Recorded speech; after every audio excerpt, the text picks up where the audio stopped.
The night sky over Caliph 9 was full of burning trails. Most were just falling rocks from the asteroid belt. But one trail was different. It was brighter, faster, and it did not break apart.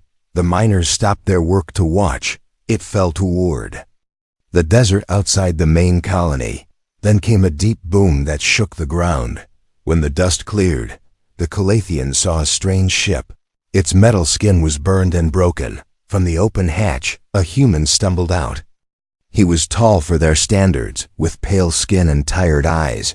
His name was Ethan Vance. He had no weapon, only a torn flight suit and a small pack. Calathians had never seen a human before. They lived far from the main trade routes. Humans were only stories to them. Some called them clever tricksters. Others called them dangerous. The guards raised their spears and energy rifles, but Ethan fell to his knees, too weak to stand. A Calathian scientist named Mrel stepped forward. She was curious, not afraid. She studied his face like it was a puzzle. "This one is important," she said in her language. The others looked at her, confused. "His kind can change the fate of our people," she added.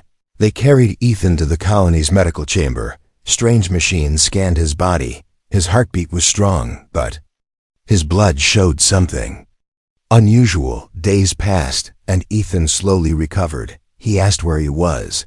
Mrel told him about Caliph 9, a mining world with hard life and harder people. She also told him they were not alone here. In the dark parts of the colony lived the Zorvians, another alien race with old grudges against the Calathians. One night, Ethan felt someone watching him. In the corner of his room stood a tall Zorvian elder. The alien's skin was dark silver, his eyes like glowing stones. "My name is Thyses," the elder said in slow, careful words. "You do not know me, but you will." Ethan sat up uneasy. "What do you want from me?" he asked. Thyses stepped closer and whispered, "We are both expecting your child." The words hit Ethan like ice. "That's impossible," he said. But Thyses only smiled. "You will understand soon." And then he left. Ethan could not sleep. That night, the next morning, Mrel came with strange news. Her people also believed they were expecting his child. They spoke of genetic destiny and the survival of their species. Ethan thought it was madness. He had never been with any of them. Something else was going on. The days grew tense. Calathians and Zorvians both came to see him. Each claimed he belonged to them. Each whispered that his life was tied to their future. In the colony halls, fights began to break out. One side wanted to hide him. The other wanted to take him away. Ethan was caught in the middle, with no way to escape. One evening, he heard shouting outside his chamber. The voices were sharp and angry. Through the metal door, he heard Mriel's voice. "You cannot take him," she cried. Then Thyses answered, calm but cold. "He was ours first." Metal clanged, and footsteps rushed past. Then the lights in his room went out. Only the sound of the two alien groups arguing filled the dark. Ethan knew something dangerous was about to happen. He pressed his ear to the door. The argument grew louder. A word kept repeating in both languages. He could not translate it fully, but it sounded like ownership. Ethan's heart raced. He realized they did not see him as a guest. They saw him as a prize, and prizes were fought over until someone bled. Outside, more voices joined the fight. The colony shook as something heavy hit the walls. In the distance, alarms began to wail. Ethan stepped back into the shadows of his chamber. He had survived a crash. He had survived a strange alien world, but now, trapped between two powerful races, he wondered if he would survive the night. Ethan woke to the sound of soft humming. It was not a machine. It was coming from the walls. A low vibration that felt almost alive. He sat up on the bed, the light above flickering. Then Mrel entered, holding a clear sphere filled with swirling golden mist. "This is your blood," she said. But the sphere was far too large for the small samples they had taken. The mist inside moved like it had a mind of its own. Ethan stepped closer. "It's moving," he whispered. Mrel nodded, her voice low. "It is growing." She told him their scans had revealed something impossible. His DNA was sending out a hidden signal. It was not human, not Calathian, not Zorvian. It was something older, and it had activated the moment his skin touched Calathmine's air. Before Ethan could respond, the door slid open. Thyses entered, flanked by 2 tall Zorvian guards. He carried a dark crystal that pulsed with faint blue light. "This is your child," Thyses said. Ethan froze.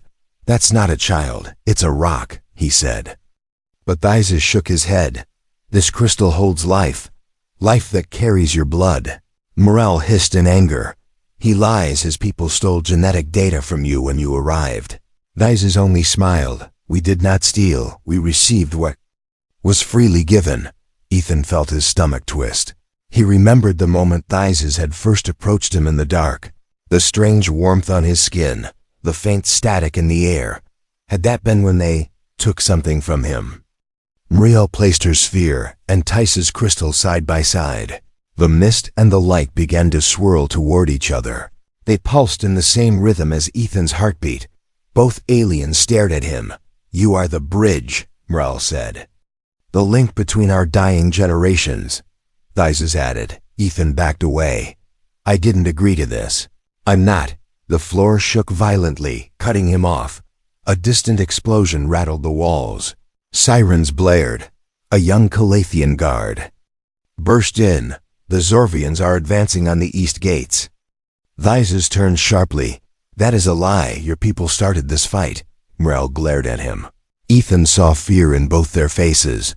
Not fear of each other, but fear of what might be lost. The guard pulled Ethan toward the door. "We have to move you now." But before they could leave, the golden mist in the sphere and the blue crystal light flared at once. The entire room filled with a strange, deep sound. It was not loud, but it pressed into the bones. Ethan's vision blurred. For a moment, he saw something impossible. 2 alien infants, one with silver eyes, one with golden skin. They were reaching for each other through a wall of fire. The vision vanished as quickly as it came. Ethan stumbled back, breathing hard. What was that?" he whispered. Muriel's face had gone pale. "You saw them, didn't you?" Tice's expression darkened. "It means the bond has already started." Ethan stared at them both. "I don't understand any of this." Thyses stepped forward. "You will, human. Before the war ends, you will choose which child lives." The colony's main plaza was silent. Every market stall was closed. Every window was dark. Calathians and Zorvians no longer walked the same streets. Ethan could feel it in the air. A quiet, heavy fear. It was not the kind of fear that made people scream. It was the kind that made them lock their doors and whisper. Muriel moved quickly beside him, her cloak pulled tight. She had managed to get him out of the medical sector without alerting the guards. They took narrow back corridors lit by weak yellow lights. Ethan's mind kept replaying the vision from before. The 2 alien infants reaching for each other through fire. The image burned behind his eyes like it was carved there. When he blinked, he swore he could still see their tiny hands. They reached a small chamber hidden behind a mining tunnel. Inside waited Selah, the young Calathian guard who had helped Ethan once before. She locked the door and leaned against it, breathing fast. "It's worse than you think," she said. "Both sides have orders to capture you. If one fails, they will kill you, so the other side cannot win." Ethan tried to speak, but his voice caught. Something was wrong with his hearing. The room sounded strange. He could hear Selah's heartbeat. He could hear the slow drip of water somewhere deep in the tunnels. He could even hear Muriel's quickened breath when she glanced at the locked door. "What's happening to me?" he whispered. Muriel looked at him carefully. "The activation is starting," she said. "It is changing you." Before Ethan could ask more, the wall to their left shimmered. It was not metal anymore. It was soft light, moving like water, as if on instinct. Ethan stepped forward and touched it. The light rippled and showed a different place. The Zorvian capital district. Through it, Ethan saw Thyses speaking with other elders. They were arguing. in their language, but somehow Ethan understood every word. They will never unite. Vyses was saying, "We will take the child for ourselves." Ethan's breath quickened. He could hear them, see them, understand them. Morel pulled him back from the glowing wall. "That's not possible," she said sharply. "That link. It should only happen during full gestation." Selah looked between them. "What does that mean?" Muriel's voice was grim. "It means the unborn children are already speaking to him." Suddenly, the light wall shattered like glass. The vision was gone, but Ethan felt a strange echo in his mind. Two faint voices whispering at the same time. One was warm and curious. The other was cold and sharp. Both were calling him Father. That night, the colony fell into chaos. Calathian leaders accused the Zorvians of stealing resources. Zorvians accused the Calathians of poisoning the water supply. No one listened to proof. The council chambers dissolved into shouting matches. Ethan was kept hidden in the mining tunnels. But word spread fast. The human was the reason the war was coming. Morel came to him at midnight. Her hands were shaking. "They will come for you tomorrow," she said. "Both sides at once." Ethan felt the whispering in his mind grow louder. He did not know if it was fear, anger, or something else. But deep inside, something told him that if he left with one side, the other side would burn the colony to the ground. The tunnels grew colder as Morel led Ethan deeper underground. The air was damp and smelled of stone. Their footsteps echoed like whispers in a hollow throat. Selah followed behind with a dim lantern. They had been walking for hours without speaking. Ethan didn't ask where they were going. He could feel it. They were headed towards something important. Finally, the tunnel opened into a huge cavern. The walls were covered in carvings. Not words, but long spirals and jagged lines filled with glowing dust. In the center stood a single stone pillar. On it was carved a figure with human eyes, around the figure, two alien children held hands, and above them burned a sun split into 3 pieces. "This is older than both our peoples," Morel said softly. "It speaks of a skyborn one, a stranger who falls from the stars and gives life to 2 dying bloodlines." Selah's voice shook. "My grandmother told me this story as a child, but I never believed it." Ethan stared at the carving. It felt like the stone was watching him back. That night, they made camp in the cavern. Ethan tried to sleep, but the cold stone floor made his bones ache. At some point, he drifted into darkness. When he opened his eyes, he was no longer in the cavern. He stood in a soft white mist that reached his knees. A warm wind brushed his face. Then he heard the sound of laughter, small, light, and pure. 2 figures emerged from the mist. One had silver eyes that shone like moons. The other had skin the color of gold in sunlight. They were children, but their faces seemed older somehow. The silver-eyed one reached for him. "Father," they said, their voice like a ringing bell. The golden-skinned one took his hand. "We need you," they whispered. "You must keep us together." Ethan felt his chest tighten. "What are you?" he asked. The golden one smiled sadly. "We are not yet born, but we are already hunted." The silver-eyed one added, "If we are separated, we will both die, and your world will follow." Before he could speak again, the mist shook violently. Dark shapes moved in the distance. Tall, shadowed figures with no faces. They reached for the children. The golden one's grip tightened on his hand. "Wake up, Father. They are coming." Ethan gasped and sat upright in the cavern. Sweat dripped down his face. Morel and Selah were already awake, weapons drawn. From the tunnel behind them came the sound of boots. Voices echoed. One group shouted in the Calathian tongue. Another shouted in the Zorvian language. They were closing in from both sides. Morel looked at Ethan with fierce eyes. "The prophecy is real," she said. "And tonight, you must decide if it will save us or end us." The sound of boots grew louder in the tunnel. Morel grabbed Ethan's arm and pulled him toward a hidden passage behind the stone pillar. Selah lit the way with her lantern. The air was even colder, and the walls were lined with metal. Plates instead of stone. It didn't feel like part of the old tunnels. It felt newer, built to hide something. At the end of the passage, they reached a locked metal door. Mrel pressed her palm against a glowing panel. With a hiss, the door slid open. Inside was a small chamber filled with strange objects, holograms.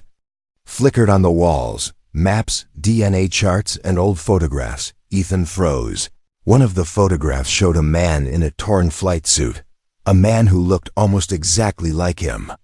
"That's impossible," Ethan whispered. Mrel avoided his eyes. "This was the first Skyborn one," she said. "He came to Caleth 950 years ago." Sayla stared at her in shock. "You told us he was a myth," Mrel sighed. "I had to. The truth would have caused panic." Ethan stepped closer to the photograph. The man stood between a Calathian female and a Zorvian female.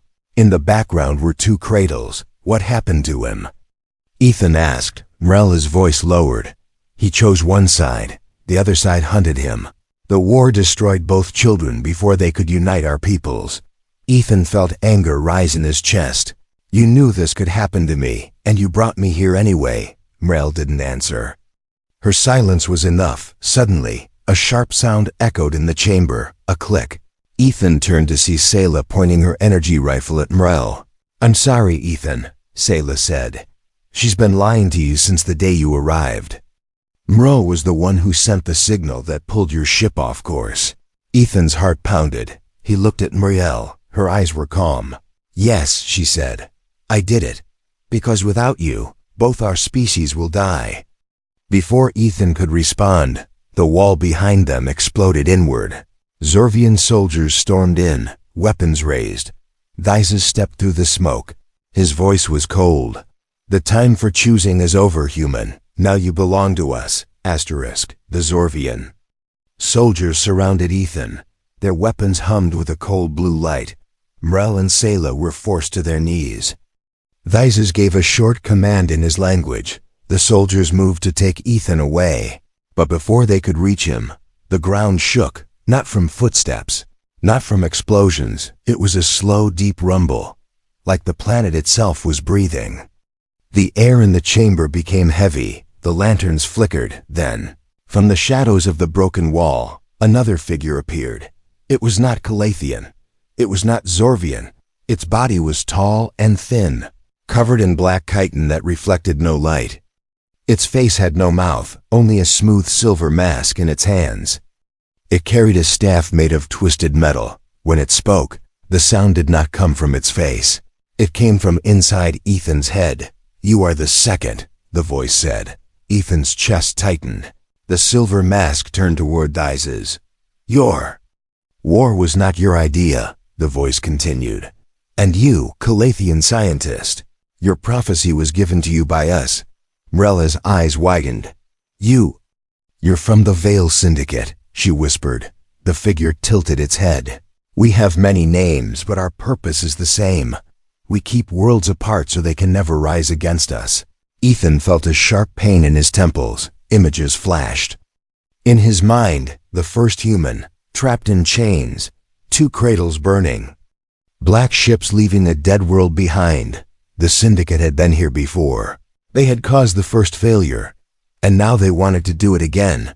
Thyses raised his weapon at the masked figure, but before he could fire, the staff struck the ground. A wave of invisible force knocked everyone back. The soldiers fell. The lights went out. Only the silver mask glowed faintly in the dark. "You will come with us, human," the voice said inside Ethan's mind. "You are no longer a piece in their game. You are ours now." Ethan clenched his fists. Through the ringing in his head, he could still hear the faint voices of the unborn children, both calling for him, both afraid. Mrel reached for him in the darkness. "Ethan, don't let them take you," she whispered. The masked figure stepped closer. Its presence was cold and heavy, like standing at the edge of a deep ocean. Ethan took a slow breath. He didn't know how, but he understood that if he left with this thing, the children would never be born. The cavern was swallowed in darkness. Only the faint glow from the masked figure's face remained. Ethan could hear Mrill's rapid breathing, the low hum of the Zorvian weapons, and beneath it all, the soft whisper of two voices. In his mind, one warm, one cold, both calling for him. "You will come with us, human." The masked figure repeated. Ethan stood still, his heart pounding. "I'm not going anywhere until I know the truth," he said. The silver mask tilted slightly. "You know the truth. You've seen what happens when you choose wrong." Memories he didn't own flashed before his eyes. The first human dragged through the streets. 2 cradles shattered in the dirt. A burning sky raining ash. He felt the same cold pain that man must have felt. The pain of failing both children. Mrill stepped forward despite the soldiers. "The prophecy says the Skyborn One unites what was broken," she said. The masked figure's voice grew sharp in Ethan's head. "The prophecy is ours. We gave it to you. It was never meant to be fulfilled." Ethan looked at Thysis for the first time. The old Zorvian's proud face showed doubt. "What if this is true?" Thysis muttered. "What if we've been fighting for nothing?" Mrill clenched her fists. "Then we stop fighting now." The masked figure raised its staff. "You will not. The children are dangerous. Together. They could unite more than 2 worlds, and that cannot be allowed." Ethan felt something inside him snap, not in anger, but in clarity. He finally understood what the whispers in his mind meant. The unborn children were not asking to survive for themselves. They were asking for the chance to change everything.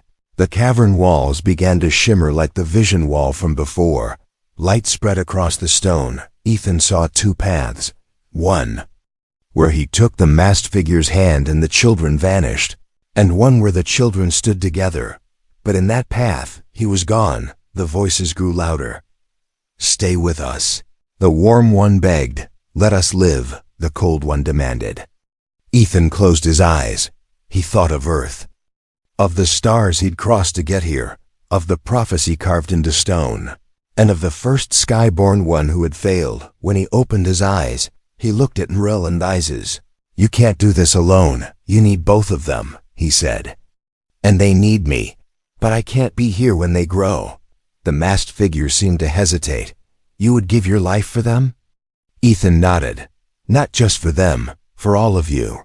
The ground beneath them glowed with the same golden mist and blue light from before. It wrapped around Ethan's body.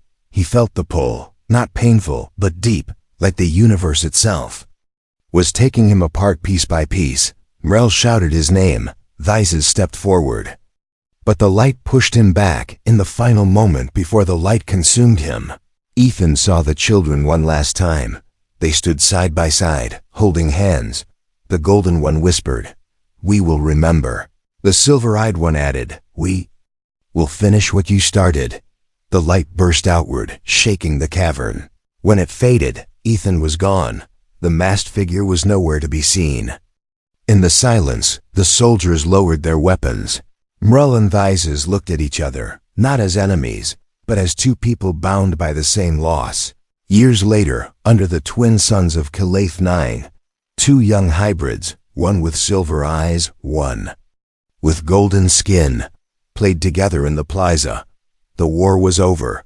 The colony had changed, and every time the wind blew across the desert, some swore they could hear a human voice, not in sorrow, but in pride.